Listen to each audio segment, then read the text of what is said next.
Bismillahirrahmanirrahim. Assalamualaikum warahmatullahi wabarakatuh.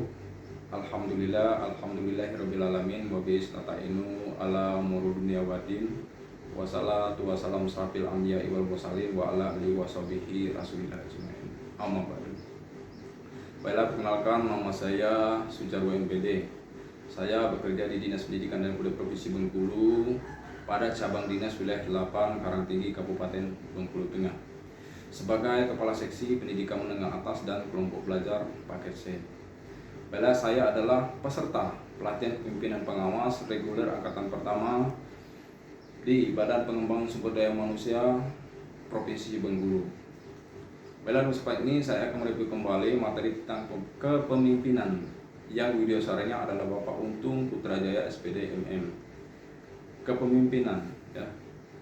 Kepemimpinan itu ya upaya kita mempengaruhi banyak orang, ya, melalui komunikasi kita mempengaruhi banyak orang, ya, untuk mencapai satu tujuan. Nah, cara mempengaruhi komunikasi ini bisa dengan petunjuk, ya, bisa dengan petunjuk atau perintah. Nah, tindakan yang menyebabkan orang lain bertindak, ya, atau merespon dan menimbulkan perubahan ke arah positif. Inilah yang namanya kepemimpinan.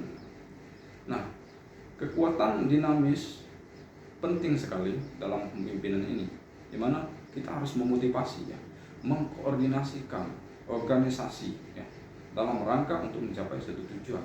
Ini merupakan kepemimpinan. Selanjutnya ada teori kepemimpinan. Nah, teori kepemimpinan ini yang pertama ada teori kelebihan. Nah, seorang pemimpin itu tentunya ada kelebihan, misalkan rohania, badania. Ini namanya teori kelebihan. Selanjutnya teori sifat. Pada teori sifat ini, teori ini merupakan yang dimiliki seseorang tersebut, misalkan sifat adil, kemudian suka melindungi, rasa percaya diri kita, penuhnya inisiatif dari kita, dan komunikatif. Ini merupakan teori sifat. Selanjutnya teori keturunan. Nah, pada teori ini tentunya teori keturunan. Mungkin yang sebelumnya itu dia merupakan keturunan seorang pemimpin. Maka untuk selanjutnya ada keturunannya yang memimpin juga, merupakan teori keturunan. Artinya ada warisan dari yang memimpin sebelumnya. Nah, kemudian selanjutnya teori karismatik. Nah, teori ini, ya, seseorang tersebut memimpin, dia memiliki karisma, ya, memiliki daya tarik tersendiri dalam memimpin, ya. Jadi dia memiliki karisma, ada daya tarik sendiri dalam memimpin tersebut. Kemudian ada teori bakat. Pada teori bakat ini, ya, seseorang diberikan ruang dan kesempatan untuk memimpin. Artinya ada bakat tersendiri sehingga dia diberikan ruang untuk memimpin, ya. Kesempatan ada karena dia punya bakat tersendiri. Kemudian selanjutnya teori sosial. Nah, pada teori ini seseorang dididik menjadi pemimpin. Ini dinamakan teori sosial. Selanjutnya ada 4 fungsi wajib memimpin. Yang pertama itu adalah perencanaan. Nah, tentunya ini seorang pemimpin itu harus punya perencanaan, ya.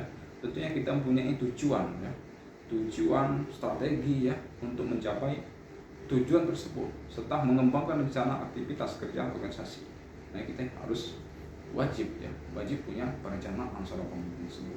Selanjutnya yang kedua itu pengorganisasian. Nah, ini wajib juga pengorganisasian, artinya proses kegiatan penyusunan struktur. Jadi kita susun struktur organisasi sesuai dengan tujuan, ya, sesuai dengan tujuan instansi kita. Kemudian yang ketiga itu memimpin. Tentunya seseorang pemimpin itu ini juga wajib, ya, yang namanya memimpin harus mampu mengarahkan, ya, kemudian menganalisa, kemudian mengetahui kita kelebihan, ya, dan kelemahan serta bersedia menerima tanggung jawab pada instansi yang kita pimpin. Kemudian yang keempat yaitu mengawasi. Nah, ini juga sangat penting, kita wajib mengawasi, ya, misalkan di bagian keuangan, ya, kita wajib mengawasi uang atau anggaran. Kemudian bisa juga ada bahan atau alat yang kita awasi, misalkan aset. Nah, itu ini bisa kita awasi juga, penting. Dan juga tenaga karyawan kita atau bawahannya perlu juga kita awasi bagaimana kinerjanya, apakah sudah menciptakan inovasi-inovasi sesuai dengan visi dan misi. Selanjutnya, nah, gaya kepemimpinan. Gaya kepemimpinan ini tentunya yang pertama itu ada gaya transaksional. Nah, gaya kepemimpinan ini adanya kesepakatan antara atasan dan bawahan. Jadi mereka bersepakat. Nah, ini namanya gaya kepemimpinan transaksional. Kemudian yang kedua ada delegatif. Gaya kepemimpinan ini penyerahan tanggung jawab, ya, tanggung jawab seorang pemimpin kepada bawahan, ini namanya delegatif, didelegasikan. Ya. Kemudian yang ketiga ada partisipatif. Nah, gaya kepemimpinan ini merupakan adanya ide-ide dari bawahan ke atasan. Jadi ada bentuk partisipasi bawahan terhadap atasannya. Ini merupakan gaya kepemimpinan partisipatif. Selanjutnya yang keempat, birokratis. Nah, gaya kepemimpinan ini merupakan, ya, dia berpusat pada prosedur yang ada. Jadi dia birokratis. Jadi berdasarkan prosedur. Ini gaya kepemimpinan birokratis. Kemudian selanjutnya gaya yang kelima itu gaya kepemimpinan autokratis. Gaya kepemimpinan ini, ya, dia berpusat pada diri sendiri. Ini namanya autokratis. Jadi dia berpusat pada diri sendiri. Ini yang namanya autokratis. Selanjutnya yang keenam yaitu melayani. Nah, pada gaya kepemimpinan ini, ya, ini yang menekankan pada harmonisasi pemimpin. Artinya dia melayani, ya, mengharmonisasi pada pemimpin tersebut. Selanjutnya yang ketujuh yaitu situasional. Nah, gaya kepemimpinan ini dia menyesuaikan dengan situasi dan kondisi yang ada. Ini namanya kan situasional. Ini bukan gaya kepemimpinan yang situasional. Selanjutnya karismatik.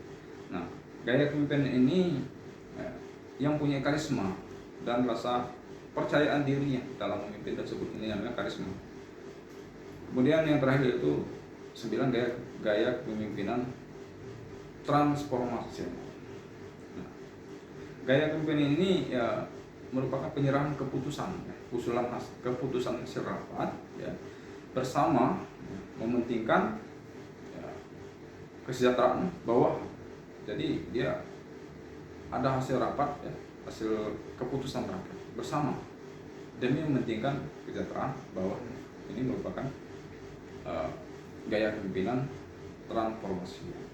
Nah, selanjutnya sesuai dengan tupoksi saya, ya, di Pergub nomor 46 tahun 2018, ya, itu melakukan pembinaan, ya, ada pengawasan baik terhadap kepala sekolah maupun dewan guru.